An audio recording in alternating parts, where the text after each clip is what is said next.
आज 1 अक्टूबर है और आज के दिन ही कश्मीर में 58वां दिन है कम्युनिकेशन ब्लॉकेट पर।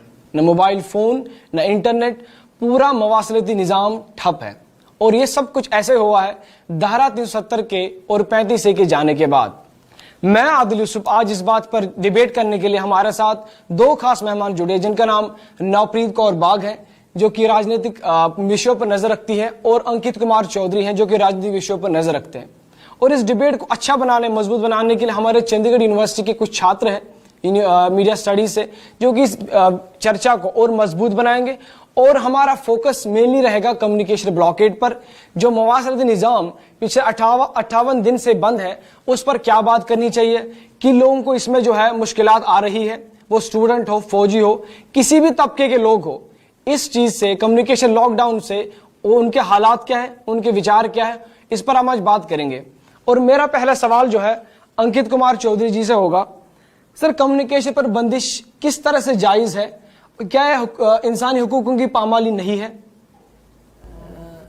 बिल्कुल ये सही नहीं है। और किसी ने कहा है कि विचारों का द्वंद्व सनातन सत्य है। जिस भूमि पर जन्म लिया उसके बारे में बोलना क्या कुकर्त्य है। अगर बदलना है तो निज़ाम बदलो, विधान बदलो, क्यों किसी की जुबान बदलो।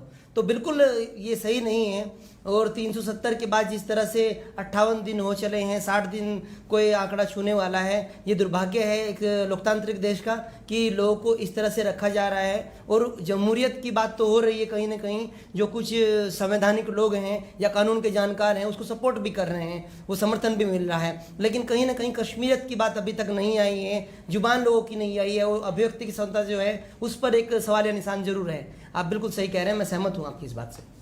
दूसरा सवाल नवप्रीत कौर बाग, जो कि राजनीतिक मामलों पर अपनी बात रखती है। आजकल 21वीं सदी के दौर में किसी खित्ते को दुनिया से अलग करना किस तरह से सही है? आपको नहीं लगता कि हमारे पास एक मोबाइल फोन आज हमारी जरूरत है, जिस तरह सांस, पानी, बाकी चीजें हमारी जिंदगी में जरूरी है, मोबाइल फोन का, और मोबाइल फोन से कितनी चीजें होती हैं। तो आपको क्या लगता है कि 21वीं सदी के दौर में किसी भी खित्ते को अलग करना दुनिया से किस तरह सही है? आपका विचार क्या है इस पर? पहली बात तो ये सरासर एक तरह से बिल्कुल एक क्लियर डायरेक्शन है कि it is a violation of the human rights. So अगर आप किसी एक पर्टिकुलर स्टेट को या कम्युनिटी को बाकियों से अलग रख रहे हो, सारा कम्युनिकेशन बंद कर रहे हो, तो ये सीधा सीधा है कि आप जो आपके ह्यूमन राइट्स हैं, फंडामेंटल राइट्स की तो बात ही हम छोड़ दें, ये तो आपके वायलेशन है ह्यूमन राइट्स की। इवन मैं हैरान हूँ कि chief justice of supreme court उन्होंने ये कह दिया है, उन्होंने सारी पिटीशंस उन्होंने जो कश्मीर को लेके थी उन्होंने सुनवाई के लिए मना कर दिया है, कि कहते कि अभी ये इतनी इम्पॉर्टेंट नहीं है। तो कहीं ना कहीं पॉलिटिकल प्रेशर भी है, कहीं ना कहीं मुझे लग रहा है जुडिशरी भी हमारी प्रेशर में है। तो मुझे नहीं पता है कि ये डेमोक्रेसी का एक ढिंडोरा है कि हम सब कुछ ही बंद कर रहे हैं, उन लोगों को हमने अलग थलग रख दिया है। अगर ये डेमोक्रेसी है तो डेमोक्रेसी में ये चीज़ नहीं होती है। डेमोक्रेसी में आज़ादी होती है, आप अपने विचार रख सकते हो, आप घूम सकते हो। मुझे समझ नहीं आ रहा, इट्स बीन लाइक 58 डेज, लोग अपने घरों से बाहर नहीं निकल पा रहे हैं, लोग अपने आप से कम्युनिकेट नहीं कर पा रहे हैं, बच्चे दूर हैं वो परेशान हैं, माँ बाप दूर हैं वो परेशान है। ये किस तरह की डेमोक्रेसी है और किस तरह का लोकतंत्र है, जमहूरियत है? इस पे भी बहुत बड़ा सवाल है। ये हम यूएन में जाते हैं और बड़ी बड़ी बातें करते हैं, हम बात करते हैं ह्यूमन राइट्स की प्रोटेक्शन की, हम बात करते हैं वायलेशन की, हम अपने ही घर में ह्यूमन राइट्स को वायलेट कर रहे हैं। तो ये तो बहुत बड़ा एक क्वेश्चन है हमारी सरकार के ऊपर और हमारे एक सिस्टम के ऊपर। जी, मेरा सवाल, जैसे नवप्रीत जी ने बताया, मेरा सवाल आपसे दूसरा रहेगा कि जो सरकार के पास एक फीडबैक सिस्टम होता है, अगर हम बात करें कम्युनिकेशन, किसी भी कम्युनिकेशन मॉडल की बात करें जिसमें कि सेंडर और चैनल और रिसीवर के बीच का जो फीडबैक होता है वो इंपॉर्टेंट होता है। अगर आपको 370 को हटाना था, 35A को हटाना था, तो बेहतर रहता कि सरकार एक चैनलाइज करती चीज़ों को। चैनलाइज करने के साथ साथ आप लोगों से पूछते कि क्या इसमें संशोधन करने की ज़रूरत है, अगर आपके लिए कुछ बेहतर कदम हमने उठाए हैं, तो संशोधन का एक माध्यम हो सकता था कम्युनिकेशन। विचार उनके रखते, आप कम्युनिकेशन को आपने ब्लॉकेड कर दिया और आपको खुद नहीं पता कि जो हमारी जो प्रोसेस थी, जो हमारा पूरा बिल था, क्या वो सही था या गलत था। क्योंकि अगर हम देखें 5 अगस्त को ही जो है, 4 अगस्त से ही वहां कश्मीर के फोन बंद है। अब कई जगह लैंडलाइन खुल चुके हैं, लेकिन 5 अगस्त से आज तक मोबाइल फोन, इंटरनेट सब कुछ बंद है। तो कम्युनिकेशन एक बेहतर जरिया हो सकता था कश्मीर के लोगों के जुड़ने के लिए। तो कहीं ना कहीं वो फीडबैक बंद है और लोगों में गुस्सा पनप रहा है, मेंटल एबिलिटी से वो दो चार हो रखे हैं, पॉलिटिकली मेंटली स्टेबल नहीं है लोग। तो आप इस बात पर आपका क्या विचार है? देखिए, आपके सवाल के दो पहलू हैं जहाँ तक मैं समझता हूँ। मैं नवप्रीत की बात का भी जवाब देना चाहूँगा। मैं नहीं ये नहीं कह सकते कि डेमोक्रेसी खत्म हो गई है, लोकतंत्र खत्म हो गया। इस तरह की बातें करना मुझे नहीं लगता कि ये पूरी तरह से सही है। आप जब आर्टिकल 370 की बात करते हैं, जब आप 370 की बात करते हैं तो 370 को पूरी तरह से नहीं हटाया गया है, उसमें सेकंड और थर्ड पार्ट जो है उसको हटाया गया है, ठीक है। और उसके हिसाब से हमारे पास तीन चीजें हैं, एक रक्षा है, एक संचार है और एक विदेश है। तो इन तीन मामले जो हैं भारत सरकार के पास हैं। और ये जो कम्युनिकेशन की, जो संचार की बात हो रही है, मैं दुर्भाग्यपूर्ण मानता हूँ, जैसा मैंने पहले भी कहा, ये दुर्भाग्यपूर्ण है कि कश्मीर के लोग जो हैं वो कैद हैं, उनकी बातें नहीं कही जा रही है, उनको एक माध्यम नहीं मिल रहा है, लेकिन आपस में जो गुफ्तगू है वो कहीं ना कहीं वहाँ पर किसी स्तर पर होगी। पहली बात ये। दूसरी बात ये संचार का हिस्सा है। ये आप कह सकते हैं कि सरकार ने की तरफ से एक बयान आया था, वहाँ से कहा गया था सत्यपाल मलिक की तरफ से कि एहतियात के तौर पर हम कम्युनिकेशन या ये सब बाधाएं जो हैं या रेस्ट्रिक्शन जो हैं, धारा 144 जो है लगा रहे हैं। लेकिन यहाँ गलती, ठीक है, आप एहतियात के तौर पर लगाइए, मानव सुरक्षा के नाम पर आप लगाइए, मानव अधिकारों की रक्षा के लिए आप लगाइए, क्योंकि रीजन अगर सेंसिटिव है, संवेदनशील रीजन है,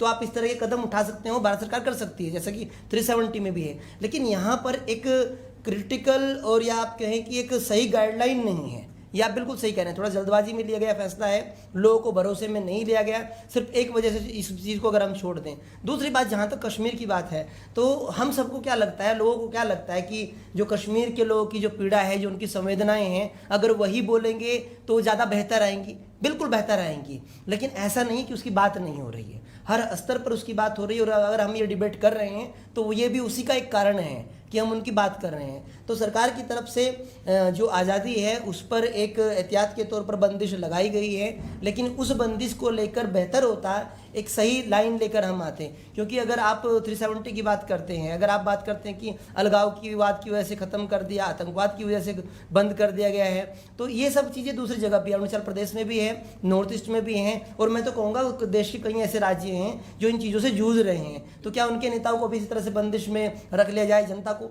ये तरीका सही नहीं है।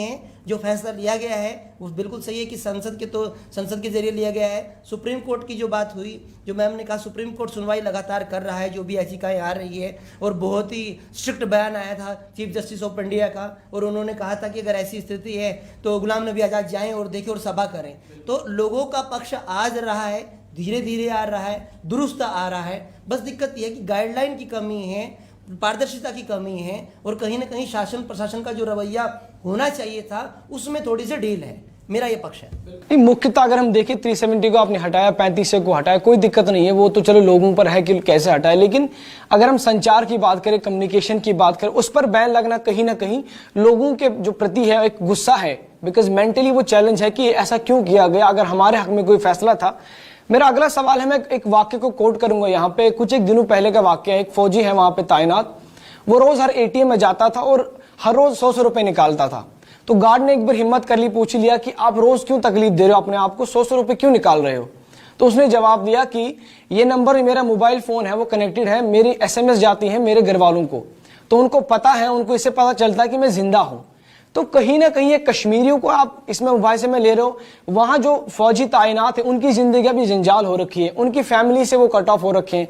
जो बच्चे वहां, कुछ गेट का अभी एक गेट एग्जाम आ रहा है, तो बहुत सारे ऐसे परिस्थितियां हैं कि जो कश्मीर के लोगों को फेस, कश्मीर को नहीं खाली, जैसे मैंने फौजी का वाक़ा बताया, तो उसकी मनोस्थिति क्या रहेगी, उनकी मेंटेलिटी क्या रहेगी, और वो भी एक गुस्से का माध्यम बना हुआ है। नवप्रीत जी, मेरा आपसे सवाल है कि इस वाक्य को आप कैसे देखोगे? अगर हम लोकतंत्र की बात करें, जमहूरियत की बात, चलो वो एक अलग टॉपिक हो गया, लेकिन हमारा मुख्यतः जो मेन टॉपिक है वो कम्युनिकेशन है। आपने कम्युनिकेशन को ही ब्लॉक कर दिया है, न सिर्फ कश्मीरी बल्कि फौजी इसमें इन्वॉल्व हो गए। अब जो वहां इतनी फौज तैनात है वो अपने परिवारों से कटा हुआ महसूस कर रहे हैं। तो इस बारे में आपके क्या ख्याल है? जहाँ तक कम्युनिकेशन की बात है, तो हम प्रॉब्लम्स की बात करें, सोल्यूशन क्या है, हम इसके ऊपर बात ही नहीं कर रहे हैं। प्रॉब्लम्स तो सबको है। सबसे बड़ी बात ये हो रही है कि लोग वहाँ पे मेंटली डिस्टर्ब हो रहे हैं, मेंटल स्ट्रेस बढ़ रहा है, एंजाइटी बढ़ रही है, तो उनकी हेल्थ पे वो असर दिख रहा है। अभी रिसेंटली एक मैं आर्टिकल पढ़ रही थी कि वहाँ के किसानों ने बॉयकॉट कर दिया है, वो अपने से बेच ही नहीं रहे हैं, उन्होंने सड़ने के लिए छोड़ दिया है। तो ये कहीं ना कहीं ये इंडिकेट करता है कि वो कितने ज़्यादा सदमे में है, कितने ज़्यादा स्ट्रेस में है। हम इस बात के ऊपर बात ही नहीं करना चाहते कि अगर ये प्रॉब्लम है तो इसका सोल्यूशन क्या है। हम प्रॉब्लम्स के ऊपर ही फोकस कर रहे हैं, इसके बाद क्या होगी उनकी ज़िंदगी, हम इसके ऊपर बात ही नहीं कर रहे हैं। कम्युनिकेशन बंद करने से जो प्रॉब्लम्स हैं वो वहाँ पे ख़त्म नहीं होंगी। प्रॉब्लम्स का सोल्यूशन क्या है, हमें इसके ऊपर फोकस करना। मेरा अगला सवाल बिल्कुल मुझे लगता है कि वाजिबन है, क्योंकि जो सरोकार और सरकार के बीच में खाई आ चुकी है अंकित जी, कहीं ना कहीं लोग अपने आप को कटा हुआ महसूस करें सरकार से। अमित शाह जी का बयान कुछ दिनों पहले आया, वो कह रहे हैं कि सब कुछ सही है। अगर सब कुछ सही है तो बोलने दिया जाए, फिर लोगों को बात करनी दी आपस में। मतलब जो कश्मीर के यहाँ छात्र यहाँ पढ़ रहे हैं वो घर वालों से कटा हुआ महसूस कर रहे हैं। हफ्ते में अगर लैंडलाइन से कॉल लगा तो लगा। तो कहीं ना कहीं आपको लगता कि जो ये विकसित कदम था सरकार का, कहीं ना कहीं ये सरकार और सरोकार के बीच में एक खाई का काम कर चुका है, वैक्यूम बन चुका है गवर्नमेंट एंड पीपल के बीच में, क्योंकि लोकतंत्र की पहली निशानी है by the people, of the people and for the people. देखिए, सरकार और सरोकार, सरकार क्या होती है? देखिए, सरकार जो है अपने आंकड़ों पर पुष्ट है, कागजी कार्रवाई में सरकार दुरुस्त है, तो इसलिए सरकार को काउंटर करना थोड़ा सा मुश्किल है। रही बात सरोकार की, तो सरोकार, आज ये देश का दुर्भाग्य है कि कश्मीरियों का सरोकार आज तक कोई जान ही नहीं पाया है, और उसको हमेशा राजनीतिक मुद्दा ज़्यादा बनाया गया है, वास्तविक मुद्दे की तरह उसको कभी ट्रीट नहीं किया गया। जब आप 1947 की बात करते हैं, जब पाकिस्तानी फौज ने हमला किया था, तो जब तक भारतीय सेना वहाँ नहीं पहुँची थी तब तक कश्मीरियों ने उसका मुकाबला किया। कश्मीरी उसमें शहीद हुए। उसमें लोग नेशनल कॉन्फ्रेंस के भी थे, पीडीपी के भी रहे होंगे, और जो आज की जो बड़ी पार्टियां हैं, जो तथाकथित बड़ी पार्टी खुद को बताते हैं, इनसे भी जुड़े हुए प्रत्यक्ष परोक्ष रूप से लोग रहे होंगे। उसके बाद जब हमने अटल जी की जो नीति देखी कश्मीर को लेकर, वहाँ भी जो भी दिक्कतें हुई या जो भी बेहतरी हुई वो कश्मीरियों की हुई, और कश्मीरियों की भावनाएं सबसे ऊपर होनी चाहिए। जो अटल जी कहते थे, जमहूरियत, कश्मीरियत और इंसानियत, उसकी बात किए बगैर आप कश्मीर का हल नहीं कर सकते। तो मैं आपकी बात से पूर्णतः सहमत हूँ कि सरोकार की बात नहीं हुई है। रही बात सरकार की, तो सरकार कागज में, जैसे मैंने कहा, लेकिन सरकार की तरफ से दिक्कत ये आई कि सरकार ने एक जो आम सहमति बनानी थी वो नंबर के आधार पर तो बना ली, लेकिन लोगों का मत उसमें नहीं आ पाया। क्योंकि हमने देखा कि लोकसभा राज्यसभा की जब हम बात करते हैं तो वहाँ पीडीपी के भी 1-2 सांसद हैं, नेशनल कॉन्फ्रेंस के भी सांसद वहाँ हैं, तो 3-4 लोग हैं, ये हैं। तो इनके विरोध को क्यों कंसिडर नहीं किया गया? गुलाम नबी आज़ाद की बात को क्यों नहीं सुना गया? गुलाम नबी आज़ाद को ज़्यादा दिनों तक उनके घर पर क्यों नहीं जाने दिया गया? उनकी मातृभूमि, जन्मभूमि तक क्यों नहीं जाने दिया? तो सरकार इन सरोकारों से थोड़ा सा दूर है, लेकिन सरकार के पास बेहतर विकल्प ये है कि सरकार कागजों में, नंबर में, आंकड़ों में, फ्लोर मैनेजमेंट में यहाँ पर दुरुस्त है। और मैं कहूँगा कि यहाँ पर बात जो है सरकार की ना होकर सरोकार की ज़्यादा होनी चाहिए, क्योंकि हालात इस तरह के हैं। और जैसा मैंने कहा कि समाधान होना चाहिए। अब जो भी हुआ उससे आगे बढ़कर समाधान के लिए सोचना चाहिए। क्या ये जो आप यूनियन टेरिटरी बना रहे हैं, इसमें किस तरह का परिसीमन होगा? लोगों की आवाज़ की क्या गारंटी है नहीं दबाई जाएगी? जो दोहरी नागरिकता जो है वो किस तरह से होगी? जैसे प्रधानमंत्री ने देश के नाम संबोधन किया तो उन्होंने कहा कि ये कश्मीरियों के लिए है, ठीक है, और ये कश्मीरियों की भलाई के लिए किया गया है, ये विकास के लिए किया गया है, समाजवाद के लिए किया गया है। तो जिस तरह से प्रधानमंत्री जी ने भरोसा में लेने की कोशिश की है कश्मीरियों को, वो अगर पहले भी कर सकते थे, ये मुहिम पहले भी हो सकती थी, उसके बाद ये आप स्टेप ले सकते थे। तो मेरे हिसाब से सरकार जो है कागज़ों पर दुरुस्त है, नंबर में दुरुस्त है, फ्लोर मैनेजमेंट पे एक बार फिर मैं बोल रहा हूँ दुरुस्त है। सरोकार की बात होनी ज़रूरी है, और बेहतर हो कि जो प्रधानमंत्री चाह रहे हैं वो हो, जो उन्होंने यूएन में भी कहा है, भारत में सब ठीक है, कश्मीर में सब ठीक है, चीज़ें बेहतर हो जाएं, ये होना चाहिए। इस जो आर्टिकल 370 और 35 से के हट जाने के बाद 80 लाख लोग इससे प्रदर्शित हुए हैं। 80 लाख लोग अभी जो हैं बिल्कुल दुनिया से कटा हुआ महसूस कर रहे हैं। और यही बात है कि अगर हम उनको कट रहे हैं, देश से कट, मतलब कहीं ना कहीं वो कट रहे हैं, तो कहीं ना कहीं हम हमसाया मुल्क हमारे जो हमारे मुख्यतर पाकिस्तान है, कहीं और मुल्क है, अब तो यूएन में भी काफ़ी मसला हुआ, लेकिन मेरा यहाँ पे टाइटल ही था कि लेट कश्मीर स्पीक। उनको बोलने दिया जाए कि उनकी क्या राय है इस पर। अगर कोई संशोधन हो सकता है तो संशोधन करे, क्योंकि अगर कोई चीज़ किसी के लिए है, उसके अच्छे के लिए, बुरे के लिए, तो उसका जवाब वही दे सकता है, कोई फॉरेन प्लेयर नहीं दे सकता। पाकिस्तान उसमें नहीं कर सकता, कोई और मुल्क नहीं कर सकता। जो बीत रहा है वो कश्मीरियों पर बीत रहा है, लेकिन बजाय उसके समाधान ये होना हमारी तरफ से कि कश्मीरियों को बोलने दिया जाए, हम हल तक पहुंचे कि अगर उनके लिए कुछ अच्छी चीज़ है तो हल के लिए हम आगे बढ़े। मेरा सवाल नवप्रीत जी से है कि हल क्या है इस चीज का? अगर हम हल की बात कर रहे हैं तो हल क्या है, इस मसले का हल क्या है फिर? Like you said कि let the Kashmiri speak. I think let the Kashmir speak. तो मुझे लगता है कि उनको ये होना चाहिए कि उनको सांस लेने दे। पहले तो बोलेंगे तो बाद में, पहले उनको सांस तो लेने दो। आज़ादी क्या होती है, आज़ाद मुल्क में रहना क्या होता है, उसको समझ तो पाए, उसको फील तो कर पाएंगे, वो बहुत ज़रूरी है। सबसे बड़ी बात है कि जो कम्युनिकेशन है जो इतने दिनों से ठप है वो बहाल होना चाहिए। सरकार को अपने रिप्रेजेंटेटिव्स या खुद मोदी साहब को खुद जाना चाहिए, जो वहाँ पे जमहूरियत है, वहाँ के जो लोग हैं उनसे बात करनी चाहिए। एक कम्युनिकेशन, एक जो बैरियर है सरकार के बीच में और कश्मीरी लोगों के बीच में, वो ख़त्म होना बहुत ज़रूरी है। क्योंकि कहीं ना कहीं जब से ये जो सेक्शन है इसको ख़त्म किया गया है तो कहीं ना कहीं दिमागी तौर पे जो लोग हैं वहाँ के, वो कहीं ना कहीं खफा है सरकार से। तो उस नाराज़गी को दूर करने के लिए सरकार को एक ब्रिज जो बना हुआ है उसको क्रॉस करना चाहिए, उनसे वार्तालाप करनी चाहिए, अपने रिप्रेजेंटेटिव्स भेजने चाहिए, वहाँ के लोगों की क्या दिक्कतें हैं, क्या वो चाहते हैं। आई थिंक वो जानना बहुत ज़रूरी है कि अगर हम किसी भी बेटर कह लो कि एक लाइफस्टाइल, एक लाइवलीहुड के लिए हम जाना चाहते हैं या सरकार चाहती है कि वहाँ पे अमन बहाल हो, तो सबसे बड़ी बात है, सबसे बड़ा मुझे लगता है कि मुद्दा भी यही है कि सरकार को एक, ठीक है वो उन्होंने कर दिया है, पर एक इनिशिएटिव लेना बहुत ज़रूरी है कि वहाँ पे लोगों के साथ आप बिल्कुल, जो जिस सरकार ने इसको हटाया है, बिल्कुल जिस सरकार ने हटाया है उसको ही समाधान ढूंढना पड़ेगा।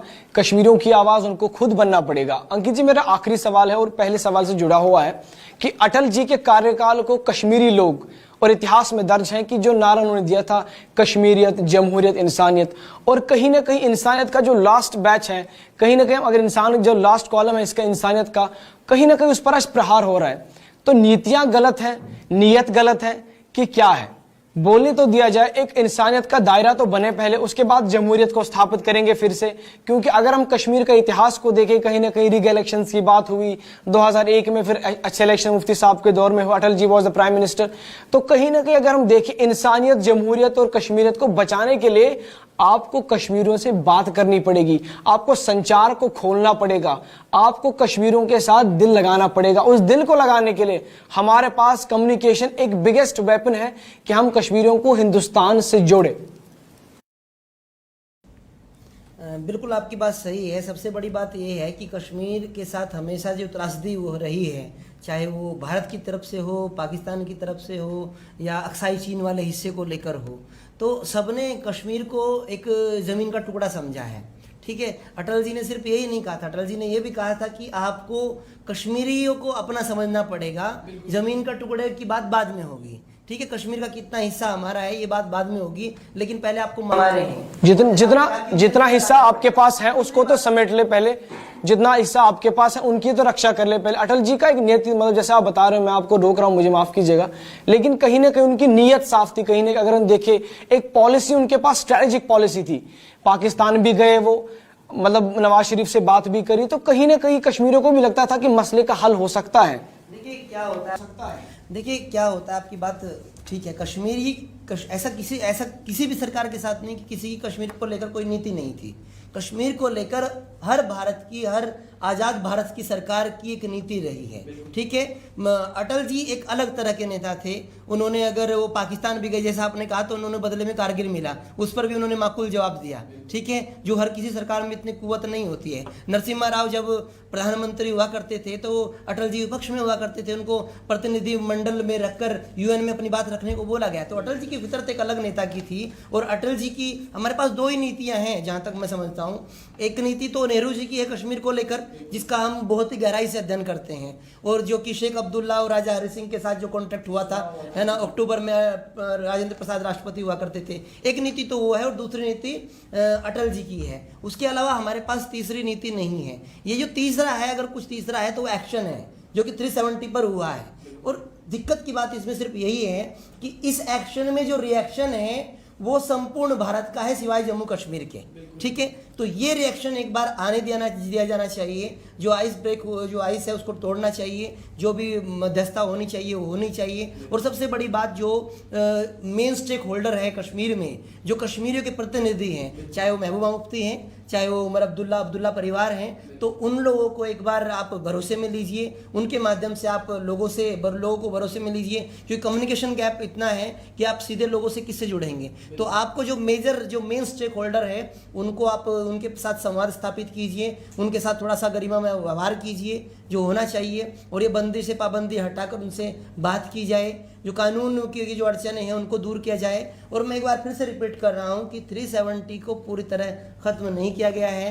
प्रधानमंत्री को अब भरोसा दिलाना चाहिए कि अगर आप यूनियन टेरिटरी की तरफ बढ़ रहे हैं, अगर आप विधानसभा की तरफ बढ़ रहे हैं, तो एक पूर्ण राज्य की तरफ आप बढ़ें, ठीक है। ये आज़ादी होगी। 370 से अगर आप आगे जाना चाहते हैं तो यूटी के साथ नहीं, एक पूर्ण राज्य के साथ जम्मू कश्मीर को आगे जाने दीजिए, उनको फैसला लेने दीजिए, उनकी जो दोहरी नागरिकता है उस पर फैसला कीजिए, और एक झंडा, एक विधान और एक संविधान की जो बात हो रही है उस पर ज़मीन पर सिर्फ कागज़ों में नहीं, सिर्फ नंबर पर नहीं, भावनाओं के साथ, आध्यात्मिकता के साथ, और या आप कहें कि मंतव्य और तालमेल के साथ आगे बढ़ने की जरूरत है। तो आज इस मंच से जितने हमें डिबेट करी हमारे गेस्ट, मैं उनका बहुत बहुत शुक्रिया करता हूं कि वह इतना अपना समय निकाला, यहाँ आए, इस चर्चा में भाग लिया जिसका नाम ही था लेट कश्मीर स्पीक। और हमारा message honourable prime minister, honourable home minister, तमाम सरकार को है कि कश्मीर को और कश्मीरियत को ख़त्म ना होने दिया जाए, कश्मीर को बोलने दिया जाए। अगर उनके हक में कोई फैसला है तो उनको उस पर बात करनी दी जाए, और इसी मंच से उनको कहना चाहेंगे कि आपसे मेरी दरख्वास्त है, विनती है कि कश्मीर को बोलने दिया जाए। बहुत बहुत शुक्रिया, नमस्कार, आदाब।